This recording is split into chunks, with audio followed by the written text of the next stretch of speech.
Club ലോകകപ്പിൽ Lionel മെസ്സിക്കും സംഘത്തിനും ദയനീയ തോൽവി. മെസ്സിയുടെ ടീമായ ഇന്റർ മിയാമിയെ യുവേഫ ചാമ്പ്യൻസ് ലീഗ് ജേതാക്കളായ PSG ഏകപക്ഷീയമായ 4 ഗോളുകൾക്കാണ് പരാജയപ്പെടുത്തിയത്.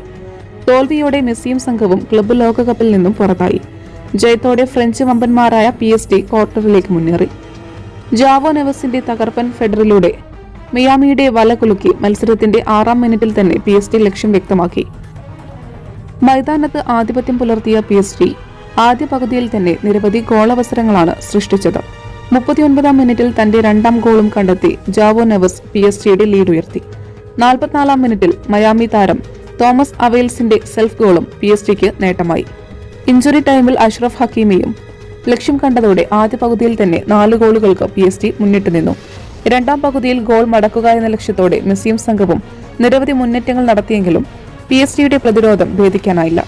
2ാം പകുതിയിൽ PSG ഗോൾ കണ്ടെത്താനായില്ല. അതോടെ 4-0 മത്സരം അവസാനിച്ചു.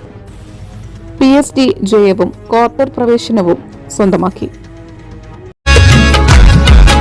മലയാളിയുടെ ഭക്ഷണ താല്പര്യങ്ങൾക്ക് ഇനി പുതിയ സ്വാദ്. അൽ ദാൻ ലെബനീസ് കുബൂസ്.